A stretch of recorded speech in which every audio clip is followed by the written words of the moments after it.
स्वागत है आप सभी लोगों का मेरे चैनल साइंस टू टेक्नोलॉजी में। मैं अनुपम विपुल आप सभी लोगों का स्वागत करता हूं आज के शो साइंस थर्सडे में। आज हम लोग बात करेंगे टू स्ट्रोक मरीन इंजन के बारे में, यानी कि जो इंजन बड़े होते हैं, तो उसको थोड़ा समझते हैं। तो सबसे पहले कोई भी चीज़ को समझने से पहले उसका ये समझिए कि वो किस जगह पे फिट हो रहा है, उसकी क्या ज़रूरत है, तभी उसका यूनिक क्वर्क्स आपको समझ में आएगा। तो नीड क्या था? नीड ये था कि भाई कमर्शियल शिपिंग जो है ना बड़ा हो गया है। आजकल बहुत बड़े-बड़े शिप और उससे भी बड़े-बड़े शिप पे काम चल रहा है। तो बात ये है कि ये दुनिया बहुत बड़ी हो गई है और यहाँ पे हम लोग को डिमांड होता है कि ठीक है आपने शिप बना दिया, ठीक है बल्ले-बल्ले, लेकिन इसका पावर रिक्वायरमेंट क्या-क्या है कि ये क्या-क्या माँगता है आपसे? पहला ये चाहता है कि कम दाम में पावर चाहिए। ये मिलिट्री वॉरशिप नहीं है कि आप इसमें न्यूक्लियर रिएक्टर लगा दीजिए। कम टके में ज़्यादा पावर चाहिए, ठीक है, पहला हो गया। दूसरा, कंटिन्यूअस ऑपरेशन फॉर मंथ्स होना चाहिए, यानी कि इसके इंजन को अगर स्टार्ट कर दिया गया, आराम से ऐसा होना चाहिए कि अमेरिका से जापान तक का जाने का रास्ता में, यानी कि जो कि करीब 1 महीना तक लग सकता है, कंटिन्यूअसली इंजन चलते रहना चाहिए। इंजन में ऐसा नहीं होना चाहिए कि वो ओवरहीट हो रहा है, 2-3 दिन यूज़ कर लिए। जैसे कि जेट इंजन जो मिलिट्री में यूज़ होता है, कुछ-कुछ जेट इंजन कई-कई घंटे तक चल सकते हैं। सिंपल केसेस में कई-कई तो 40 घंटे, 50 घंटे तक गए हैं। लेकिन उससे ज़्यादा नहीं, मतलब 100 डेढ़ 100 घंटे में जेट इंजन बोल देता है भाई हम हमसे ना हो पावे। लेकिन ये सबको ऐसा इंजन चाहिए जो हम चल रहे हैं सर, आप लोड मत लीजिए, हम चलते रहेंगे। तो उस तरह का चाहिए। और सर्विसिबिलिटी और मेंटेनेंस, क्योंकि ये बहुत ही कॉस्ट कॉम्पिटिटिव एनवायरनमेंट है। यहाँ पे चीज़ को खराब होने से पहले आपको रिपेयर करना होता है कि भई ये चीज़ बिगड़ेगा, उससे पहले ही उसे सर्विस कर दो, उसे रिपेयर कर दो और उसका एक शेड्यूल रहेगा, उस शेड्यूल पे आप ठीक से चकाचक उसे मेंटेन कर सकें। तो बोलेंगे मुँह खोल के माँग तो आप बहुत चीज़ ले रहे हो कि भैया हमको सर्विस भी होना चाहिए, आसानी से मेंटेनेंस भी होना चाहिए, कंटीन्यूअस चलना चाहिए, पावर भी बम-बम होना चाहिए और प्लस कम दाम में चाहिए। तो उसके बदले आपको कुछ कॉम्प्रोमाइज़ करना पड़ेगा, you can not have it all. तो कॉम्प्रोमाइज़ में आपको ये मिलता है कि भैया आपको साइज़ का टेंशन नहीं लेना, आपका कितना बड़ा बनता है मेरे को कोई टेंशन नहीं है। बम-बम बनाइए। वज़न कोई टेंशन नहीं है, अति बम-बम बनाइए। कोई नहीं आपको बोलेगा अरे भैया इसका वज़न ज़्यादा होगा, गाड़ी जैसा नहीं है, रेलवे लोकोमोटिव जैसा नहीं है। आपको जो वज़न डालना है बनाइए, क्योंकि देखिए शिप स्टार्ट हुआ था, ये तो मतलब मैंने सी से काटा हुआ है, ए भी था। 1988 में थोड़ा-सा आता था, जिसमें 4000 टू 6000 यूज़ हो रहा था और फिर देखते-देखते 2014 के आसपास 12,500 पे पहुँच गए। अभी 13 के आसपास देखिएगा, 13 से 19 के आसपास 25,000 तक पहुँच गए जो क्लास एफ शिप्स हैं। ये सब बहुत बड़े हो गए, मतलब और बड़ा हम लोग इसलिए नहीं बना रहे कि हमारे कनाल्स नहीं सँभाल सकते, डॉक्स नहीं हैंडल कर सकते, पोर्ट्स नहीं हैंडल कर सकते। नहीं तो बनाने को और बड़ा बना दिया जाए। तो वही समझिए कि यहाँ पे रिक्वायरमेंट है कि आपको बम-बम ताकत चाहिए कम दाम में, आपको ऐसा चाहिए कि जो चलते ही रहे, चलता ही रह जाए और सर्विस और मेंटेनेंस आसान है। हाँ, बस आपको बेनिफिट के तौर पे ये दिया भैया मेरे को साइज़ का कोई टेंशन नहीं है। तो ये हो गया ज़रूरत। तो इस रिक्वायरमेंट को सॉर्ट करने के लिए सबसे बेस्ट होता है टू स्ट्रोक डीज़ल। अब यहाँ पे समझिए कि डीज़ल क्यों जा रहा है? डीज़ल कंप्रेशन इग्निशन करता है, यानी कि डीज़ल का जब से पिस्टन ऊपर जाता है तो कंप्रेशन फैक्टर जो आता है वो हाई रहता है। वहीं अगर आप पेट्रोल लेते हैं तो उसमें कम रहता है, इसलिए पेट्रोल को स्पार्क प्लग से इग्नाइट करना पड़ता है। ऐसा नहीं है कि आप पेट्रोल को अगर हवा में लेते हैं उसे बहुत कंप्रेस करते हैं तो वो बूम नहीं होगा, वो भी हो जाएगा बूम। लेकिन डीज़ल उसी के हिसाब से बनाया गया है कि भैया हाई कंप्रेशन करो, इसीलिए उसकी थर्मल एफिशिएंसी ज़्यादा होती है। तो आपको यहाँ एफिशिएंसी एफिशिएंसी का क्या मतलब होता है? तेल कम लगेगा, पहला। दूसरा, ये हेवी फ्यूल ऑयल यूज़ करते हैं। डीज़ल पे चलाया जा सकता है लेकिन ये सब डीज़ल पे नहीं चलाते हैं, क्यों? बात है कि डीज़ल महँगा होता है।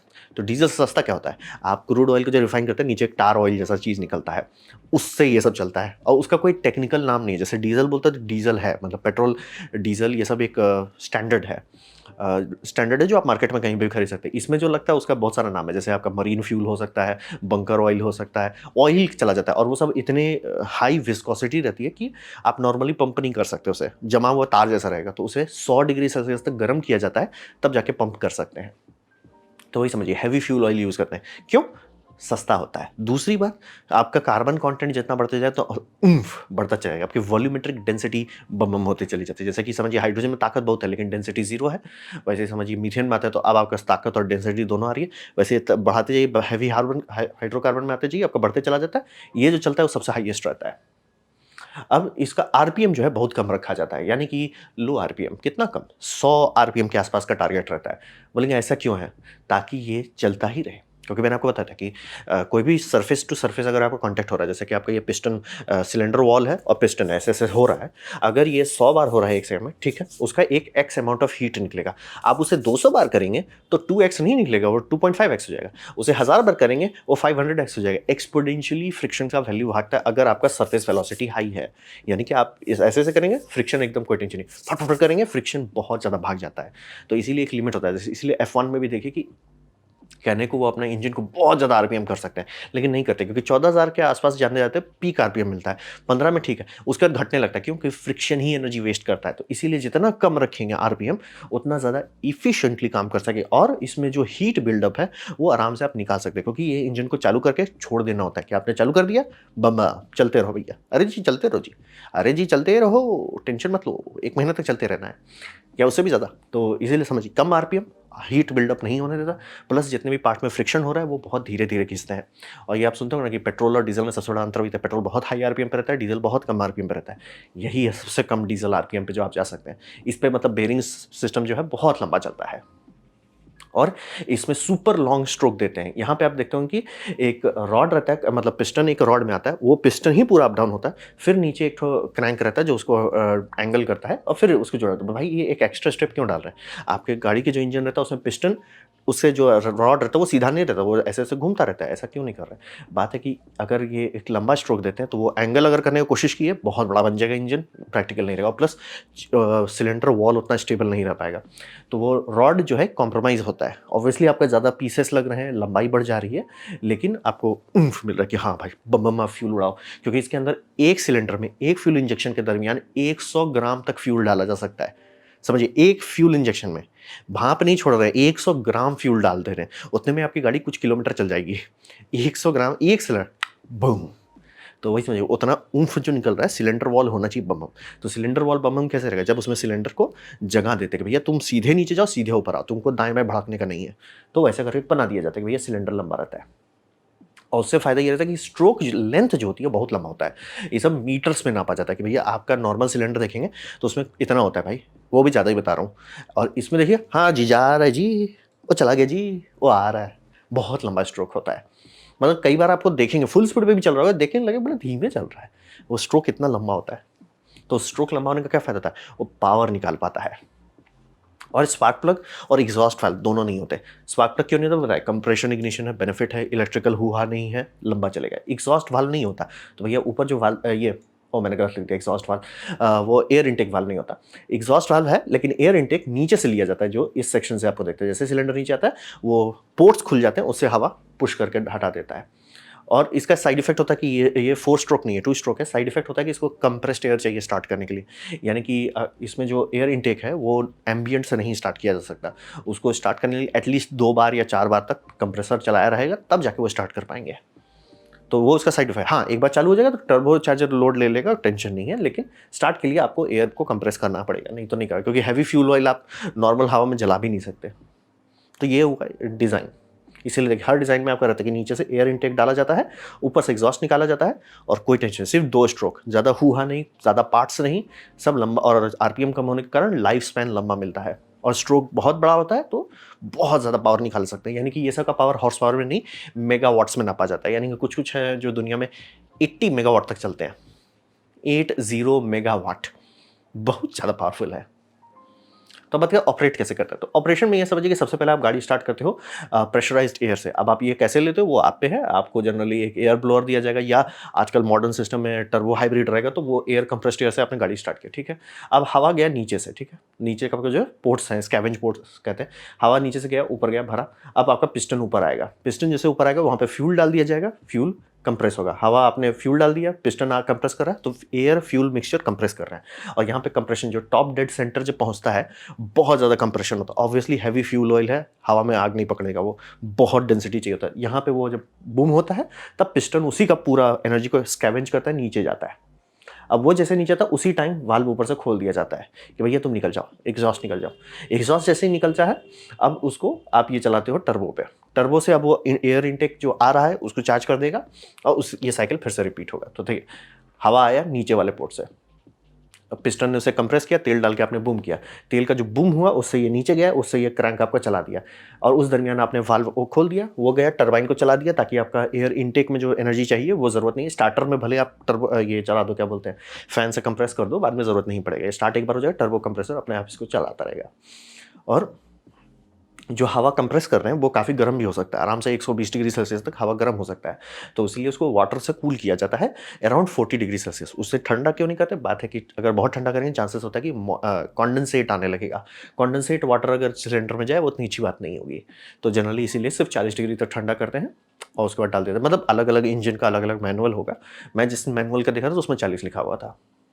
तो इसमें इसीलिए नीचे से हवा डाला जाता है, ऊपर से और सिर्फ एक वाल्व है, दो वाल्व नहीं है कि एक इनटेक है एक एग्जॉस्ट है, ना जी। चार नहीं है जो हाई पावर सिस्टम्स में होता है कि चार रहता है, दो इनटेक दो आउटटेक, ना जी ना।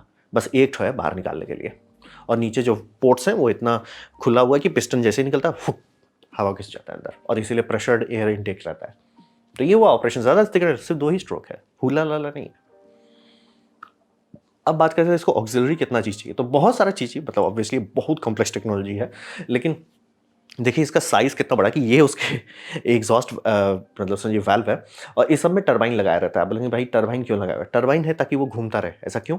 बात है कि इतना बड़ा चीज़ आप मशीन कर रहे हो, कितनों कर लो इसमें ये होगा अंड्यूलेशन होगा, और सिलेंडर के अगेंस्ट जैसे वो भिड़ के लॉक कर रहा है वेयर टेयर होगा ही, कुछ भी कर लीजिए वेयर टेयर होगा। तो ये टरबाइन का काम रहता है कि जैसे वो खुला हॉट गैसेस गए वो टरबाइन को थोड़ा सा घुमाएगा, पूरा स्पिन नहीं करेगा, थोड़ा सा घुमाएगा, थोड़ा सा घुमाया चेंज हो गया, मतलब ये ऐसे जा रहा था थोड़ा सा ऐसे हो गया, फिर ऐसे हो जाएगा। हर हर स्ट्रोक पे वो थोड़ा थोड़ा घूम रहा है। इससे फायदा होता है ये एरिया जो है जहाँ पे कांटेक्ट बन रहा है वो पूरी इक्वली घिस रहा है।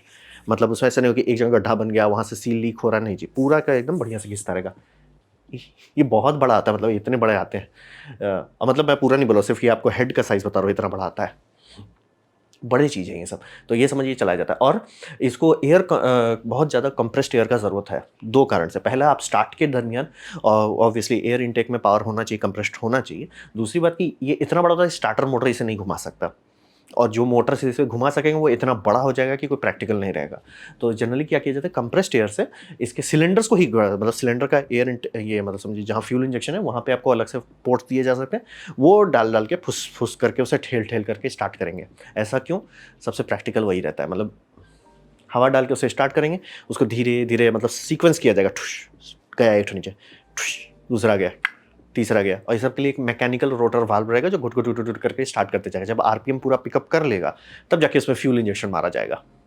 तो बहुत कॉम्प्लेक्स होता है। ऑब्वियसली आप समझ सकते हैं कि आपको सिलेंडर के ऊपर से हवा डालना है और उसको ऑलमोस्ट ऐसा बिहेव कराना है कि जैसे जो कंप्रेशन का बूम होता है, इग्निशन वाला इफेक्ट जैसा आपको फील देना है उसको इंजन को, ताकि इंजन स्टार्ट हो जाए।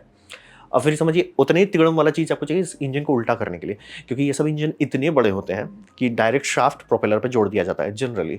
अब बात है कि उतना बड़ा आपने जोड़ दिया बल्ले बल्ले, लेकिन भैया आपको जब रिवर्स गियर लगाना है तो कैसे लगाएंगे?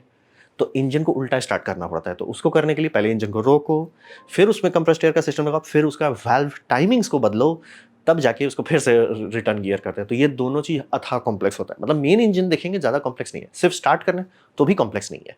जहाँ आप उसको रिवर्स गियर करेंगे भाई, कुछ उसका डिज़ाइन है, जैसे कोई कंपनी डिज़ाइन करती है कैम लोब जो है उसको टेढ़ा कर देती है ताकि वो रिटर्न में फायर करने लगे। कुछ कुछ का है कि जो शाफ्ट है, जो कैम शाफ्ट है, उसी को घुमा दे, मतलब उसको खिसका देते ताकि दूसरे हो जाए। जैसे आपका बहुत सारी गाड़ी में होता है वेरिएबल वाल्व टाइमिंग, जिसमें कैम लोब को बदल दिया जाता है ताकि अलग, मतलब हाई परफॉर्मेंस के लिए अलग जैसा बिहेव करेगा, लो परफॉर्मेंस के लिए अलग करेगा, वैसा ही इसमें भी करना पड़ता है। फिर हो गया आपका high pressure oil and lubrication system, क्योंकि ये सब बड़े बड़े चीज़ है, बम बम मात्रा में काम कर रहे हैं, प्रेशर चाहिए इनको ऑयल पर बहुत सारा, और एयर ब्लोअर बिना उसके इंजन स्टार्ट नहीं होगा। तो समझिए बहुत बड़ा चीज़ है ये सब भाई। मैं बोल रही जैसे ही मैंने टरबाइन देख, इसके ऊपर टरबाइन है, और टरबाइन का सिर्फ इतना काम है कि भैया थोड़ा सा मतलब वाल्व को घुमाओ ताकि घिसाई एक जैसा हो बिना दिक्कत के। उसी से आप समझ लीजिए कितने बड़े होते हैं ये सब। तो अब बात करेंगे इसका भविष्य में क्या होना। तो ये समझिए कि ये ऑलमोस्ट मैच्योर टेक्नोलॉजी लगभग 100 साल से, मतलब सबको पता है क्या करना है कैसे करना है, और हम लोग बस थोड़ा थोड़ा रिफाइनमेंट कर रहे हैं, ऑलमोस्ट ये मैच्योर हो चुका है। तो कंप्यूटर कंट्रोल फ्यूल इंजेक्शन पे पूरा मेहनत किया जा रहा है, वही एक वेक्टर है जो इस इंजन में एक्चुअली आप कंट्रोल कर सकते हैं।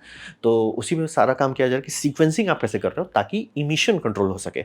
अगर आप बहुत पुराना देखेंगे 1990s के भी जो गाड़ी मतलब गाड़ी बोल रहा हूँ, ये इंजन रिलीज़ किए गए थे, उसमें बहुत सारे में कंप्यूटर कंट्रोल बहुत पहले दे दिया गया था। बात था कि लॉ अगर बदला जाता बीच रोड में, उस टाइम हल्ला हो रहा था कि लॉ बदला जाएगा, इमिशन स्टैंडर्ड टाइट किया जाएगा। तो होता है कि भैया उतना बड़ा इंजन ऐसा चीज़ नहीं है जिसको आप बस खोल के हटा दो, पूरा शिप आपको डिसमेंटल करना पड़ेगा इंजन हटाने के लिए। तो लॉजिक था कि भैया उसके कंप्यूटर पहले से डाल दो। तो बहुत पहले से ये समय बहुत एडवांस कंप्यूटर कंट्रोल आ रहा है ताकि इमिशन स्टैंडर्ड एकदम अच्छा रख सकें। फिर अभी जो ताज़ा ताज़ा डेवलपमेंट हुआ हाइब्रिड टर्बो चार्जर, जिसमें मैंने डिटेल वीडियो बना लिया है। वो टर्बो चार्जर का काम होता है एनर्जी रिकवरी करना, कि एग्जॉस्ट जब चल रहा है, एग्जॉस्ट से आपका टर्बाइन जो है जैसे मान ली 50 आरपीएम में आपने ये टर्बोचार्जर आपका स्पूल अप हो रहा है, वो आपका 100 आरपीएम पे ले, लेकिन 100 के बाद आपका एग्जॉस्ट प्रेशर तो एक्स्ट्रा हो रहा है ना, अब उसका क्या करते हैं, जनरली वेस्ट कर दिया जाता है। यहाँ पे वेस्ट नहीं करने देते, यहाँ बोलते हैं कि आप पूरा घुमाओ तो टर्बाइन ओवर पावर हो जाएगा। हाँ हो जाएगा, अगर सिर्फ एयर कंप्रेसर चला वो स्वाहा कर देगा, लेकिन वहाँ पे जनरेटर लगा दिया जाता है कि भैया तुमसे हम एनर्जी निकाल लेते हैं। तो इलेक्ट्रिकल लोड निकालता है, कितना निकालता है, इस तरह के मरीन इन्वायरमेंट को आराम से कई 100 किलोवाट निकाल सकता है। 1-2 किलोवाट की बात नहीं, कई 100 किलोवाट। वो कितना होता है, समझिए बड़े बड़े शिप में 2 जनरेटर्स होते हैं, मतलब एक मेन इंजन हो गया जिसे हम लोग प्राइम मूवर कहते हैं, दूसरा हो गया ऑक्सिलरी जनरेटर। जहाँ पे ये लगाया जा रहा है वहाँ ऑक्सिलरी जनरेटर को चालू करने की जरूरत नहीं है, क्योंकि भैया ये बोल रहा है भाई हम संभाल लेंगे। और दूसरी बात, एयर ब्लोअर का भी जरूरत नहीं है, ये टर्बाइन कंप्रेसर को ही डायरेक्ट चला सकता है, जनरेटर मोटर यूनिट है, काम कर लेता है। फिर ये टेक्नोलॉजी साइज सेक्टर जो है बहुत मेच्योर हो चुका है, इसीलिए इसके डिज़ाइन का बहुत पुराना पुराना भी डॉक्यूमेंटेशन देखिएगा, वो एग्जैक्टली वैसा है जैसा आज है। हाँ कंप्यूटर ऑब्वियसली बदल गया है, सिलिकॉन बदल गया है, ये वाला सेक्टर बदल गया है, लेकिन ज़्यादा कुछ खास चेंज नहीं हुआ। ये नया सबसे नया एडिशन यही है और कुछ चेंज नहीं हुआ। कारण क्या है कि शिप का जो साइज़ है वो लिमिटेड हो गया हमारा इंफ्रास्ट्रक्चर से। जैसे कि अभी जो सुएज कनाल में हुलुलुलु हो गया था, तो उससे पता चला कि शिप इतने बड़े हो गए कि फंसे हुए तो हम लोग निकाल नहीं सकते। मतलब इसलिए कि उसके सामने बुलडोजर लगाया, तब आम पब्लिक को सर इतने बड़े होते हैं, क्योंकि आम पब्लिक देखता नहीं है sir day to day life में, लेकिन भाई बहुत बड़ा है, बहुत ज़्यादा बड़ा है। और रहा बात की सुएज कनाल उस हिसाब से बनाया नहीं गया था, और रहा बात की अब दूसरा कनाल बनाएंगे तो फिर बात होता है कि बोट्स बनाएंगे, तो पूरा जितना इकोसिस्टम हमारा सिर्फ चोक पॉइंट बन गया कि भैया बोट्स और बड़े नहीं बना सकते। इंजन बोल रहा है भाई हमारा डिज़ाइन सिंपल है, हम सिर्फ 12 इंजन तक पहुंचे, आप 12 के से ज़्यादा इंजन भी डाल सकते हैं, कोई टेंशन नहीं है, जितना चाहे डाल सकते हैं।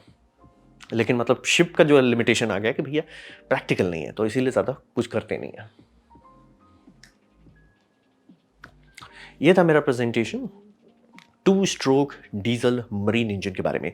उम्मीद करता हूँ आपको अच्छा लगा, कुछ सीखने मिला, कुछ समझ में आया। अगर ऐसा है लाइक कर दे, दोस्तों शेयर कर दे, उससे मेरा काफ़ी भला होगा। नहीं अच्छा लगा, नहीं पसंद आया, कोई बात नहीं, आप डिसलाइक दबा सकते हैं। मैं कहूँगा डिसलाइक 2 बार दबाएं, उससे मुझे पता चलो कितना ना पसंद हुआ है। मैं आपसे कहूँगा कमेंट लेके मैं हर कमेंट को पढ़ने की कोशिश करता हूँ।